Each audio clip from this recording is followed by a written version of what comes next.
Good evening. Thank you for joining us. This is the news at 7 on NTA International. I'm Ruth Aguela. Let's bring you the headlines. Vice President Professor Yemi Osinbajo expresses confidence that Lagos and Nigeria will emerge stronger from NSARS vandalization. Federal government moves to open up fish industry with new policy to create jobs and meet local demands. And leadership development program for youths unveiled in Abuja.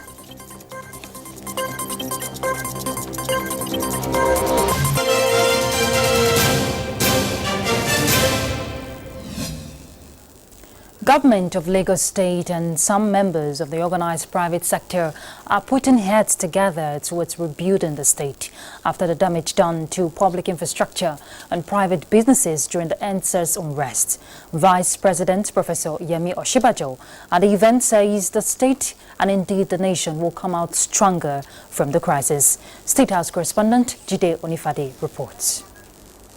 All right, we'll definitely bring you that story in our subsequent bulletin. Let's look at other issues. First Lady of Nigeria, Aisha Muhammadu Buhari, has emphasized the need for Nigerian women to remain key stakeholders towards the promotion of good hygiene in the society and generally maintaining a healthy lifestyle. Well, the First Lady stated this in a message during the distribution of sanitary equipment to women and children in some selected hospitals of Lagos. State House correspondent Aliyu Kabir reports.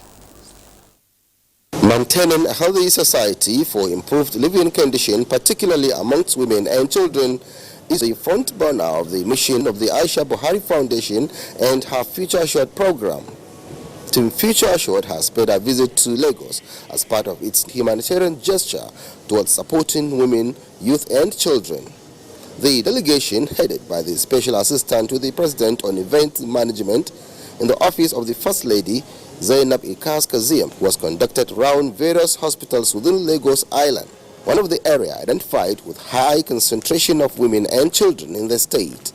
The team visited Onikon Health Center, Lagos Island Maternity Hospital, as well as Massey Street Children's Hospital for door-to-door distribution of the items, which include cosmetics, toiletries, detergent, and oral wash. The central message was the need for women to take good care of themselves and that of their children towards maintaining a healthy society. I'm here on behalf of the First Lady of Nigeria. She has said we should come here to visit you, to see your beautiful faces, both the patients and the nurses, and to also give you hygiene palliatives that you can use for yourself and for your children. On behalf of my sister, Dr. Mrs. Ibijoke Sanwo-Olu, I would like to thank our mother, Her Excellency, the wife of the President of the Federal Republic of Nigeria, for her kind gesture in donating these babies' products to the children and to the mothers. I am sure that this gesture will go a long way. The Chief Medical Director, Mercy Children's Hospital, Dr. Abimbola Mabogunje, responded. As you have seen and as we've gone round, the patients really appreciate this. And it goes a long way in helping them and showing that the government cares for the children and for the parents that are here. So we thank you very much, Dr. Mrs. Aisha Buhari. The First Lady remains committed in championing the cause of women and children in Nigeria, urging all stakeholders to follow suit. In Lagos, Aliyu Kabir, NTA News. On the global scene, another milestone. It's been recorded as Moderna COVID-19 vaccine claims almost 95% effective. Uche Ugochukwu brings us the global update on COVID-19.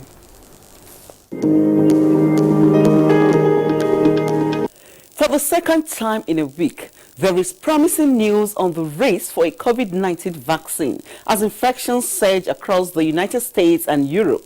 A U.S. biotech firm, Moderna, Incorporated, on Monday said preliminary data from an ongoing phase 3 study of its experimental vaccine showed it to be 94.5% effective. The results come on the heels of similar results from Pfizer. As countries across Asia reported new coronavirus numbers, India's Home Minister said the country will engage doctors from other regions, double the number of tests administered, and secure more hospital beds in efforts to contain the coronavirus spread in the capital, New Delhi. And as at 6 p.m. Nigerian time, the world's confirmed cases tally nears 55 million, with more than 1.3 million deaths, according to Worldometer Coronavirus Dashboard. Meanwhile, Africa accounts for 1.99 million cases, and Nigeria, with 152 new infections, hit 65,148 positive cases. Deaths remains 1,163. Away from the pandemic, Sudan and Egypt have started joint air exercises tagged the Nile Eagles 1 at the Marawi Air Base in northern Sudan. The joint drills will continue till 26th November. The training comes days after failure of talks between Sudan, Egypt and Ethiopia on the Grand Renaissance Dam. And elsewhere, the UN's Middle East envoy says he is very concerned by Israel's decision to advance construction in an illegal Jewish settlement in occupied East Jerusalem, reiterating that settlement construction is illegal under international law.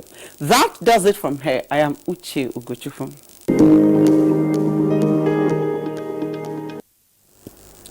Pursuance of peace has become a global objective in an effort to accelerate development. But the foundation for a peaceful society, they say, is tolerance and acceptance and appreciation of diversity among the peoples of the world. On the occasion of the World Tolerance Day, stakeholders are exploring ways of furthering a more harmonious society built on the virtues of tolerance. Kelvin Ehunwahe will tell us more. It is difficult to achieve peace without tolerance. In a world made up of diverse cultures with heightening racism, the need for tolerance is increasingly becoming even more desirable now than before. My problem is that oftentimes when we talk of tolerance, we use the same word, but it means different things to different sects and groups and interests. How I wish that we have a common understanding.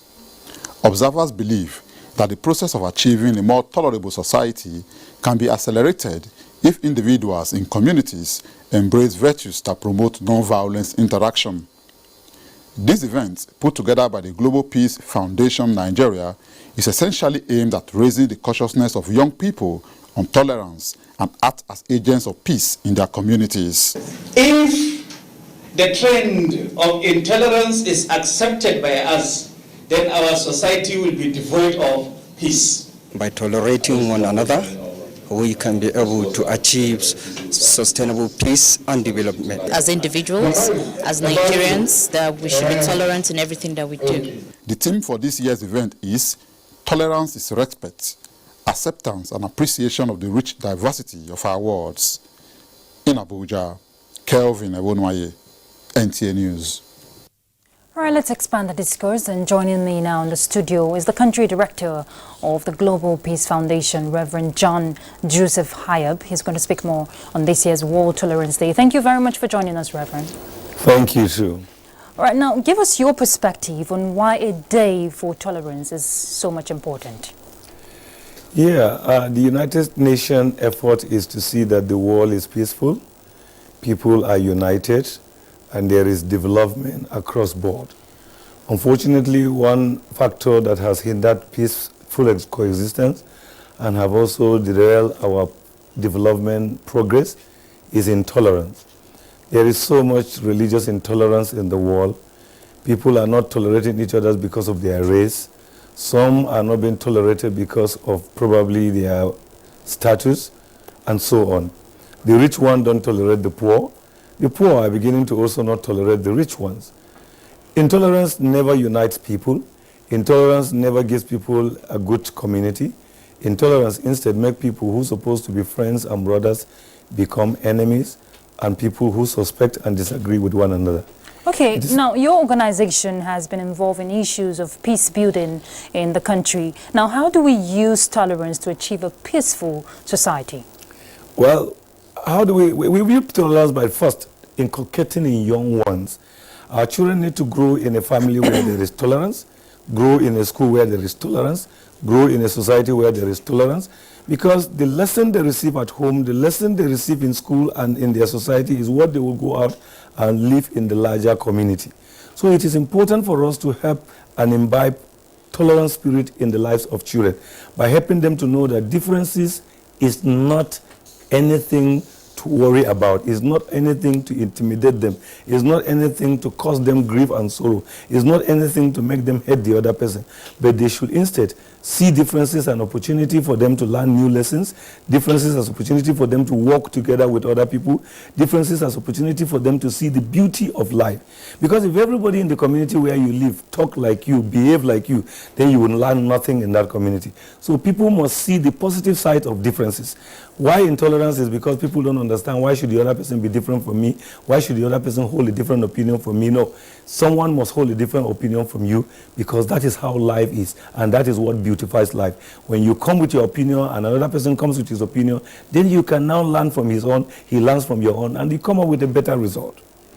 All right, thank you very much, Reverend John Joseph Hayab. You've said it all. Thank you for your contribution to the news. Thank you.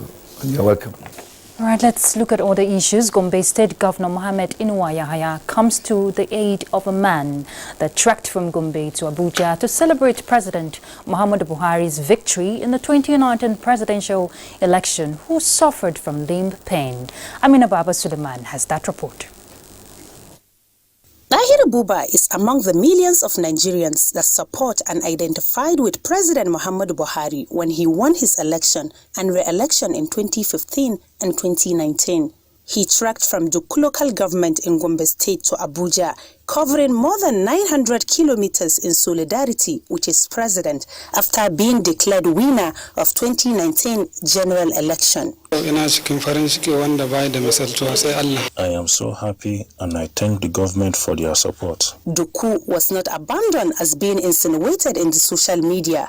His state government has taken care of his medical bills and is now supported a car and cash. Such people naturally cannot be neglected because the truth of the matter is he has shown patriotism, he has shown support, and he has shown solidarity. And as a result, we reciprocate that gesture by first taking him to hospital to make sure we attend to all his physical health problems. So as far as we are concerned, no effort or no contribution will go unrewarded as far as APC and this government is concerned. Dahiru says he has no regret for his action in supporting President Muhammadu Buhari as he appreciates his state governor and all others who support him. In Abuja, Amina Baba Suleiman, NTA News. All right, let's go on a break. We're back shortly, so stay tuned. Thanks for staying tuned. The European Union has provided command, control, communication and information systems equipment to the headquarters multinational joint task force in N'Djamena, Chad.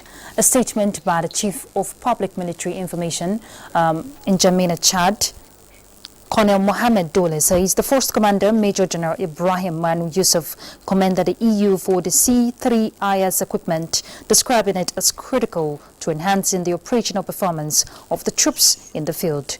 Colonel Dole notes that the C3IS project will enable conveyance of classified messages and communication through the secured net. Let's talk agri. The federal government is modeling a new policy that will reshape the country's fish industry and create a platform for youth's engagement. Minister of Agriculture and Rural Development, Mohamed Sabo Nanuno, in a message at a national conference on fisheries, says the government initiative will also assist in checking smuggling, illegal and unregulated fishing. Musa Baba Aliyu reports. The global fish business presently stood at over $200 billion, with millions of jobs being created at its value chain. Even though Nigeria has a fish demand deficit of more than 2 million tons annually, the country, however, remains the largest producer of catfish in Africa. To this end, the new policy being proposed by the federal government is to provide enabling environment for fish business to thrive and create job opportunity for youths. Towards increasing domestic fish production, creates more jobs for Nigerians, narrow down the wide gap between fish demand and supply, reduce poverty, hunger, and malnutrition, and also reduce fish importation. Before 2005, our production was less, but what we do now, there's a thing we put in place, we call it backward integration. All the fish importers to Nigeria, we are reducing the allocation. You must have a farm, so when you are exporting, for instance now, if you are bringing in 100 kilograms of fish, by next year we give allocation for 80, but we're expecting the farm you have to be expanding. This is to be achieved in partnership with Fisheries Society of Nigeria, community and traditional institutions nationwide.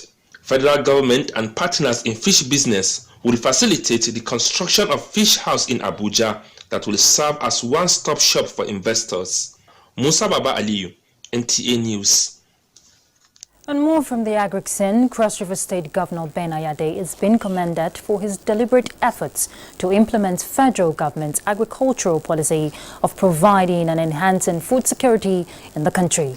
Minister of Water Resources, Suleiman Adamu, who gave the commendation, says Governor Ayade has proven his acceptability of the vision in spite of different political leanings. Paul Abel will tell us more.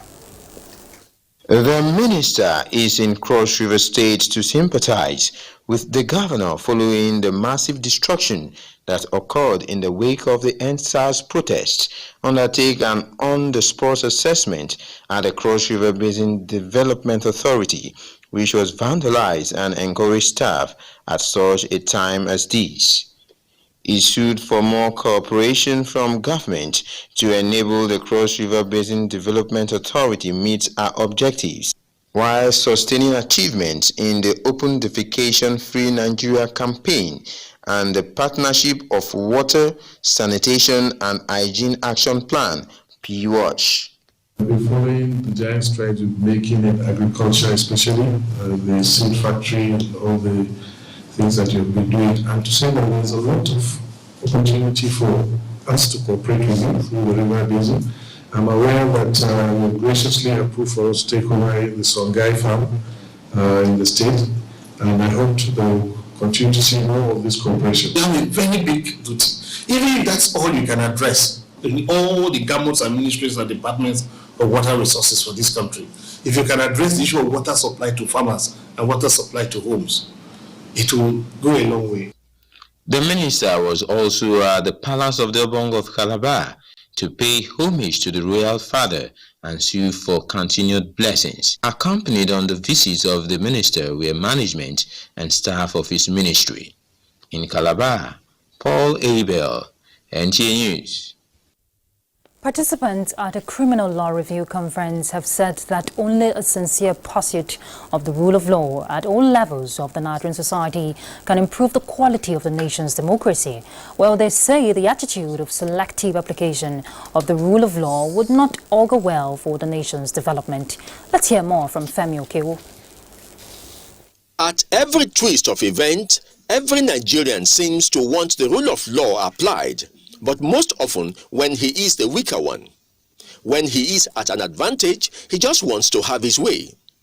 But at the opening of the 3rd Annual Nigerian Criminal Law Review Conference holding in Abuja, law experts said there should be no such thing as the selective application of the rule of law. It should cut across all strata of the society and be applied always. These contributions came in the light of recent happenings in Nigeria, which the legal experts noted have affected the nation's criminal justice system.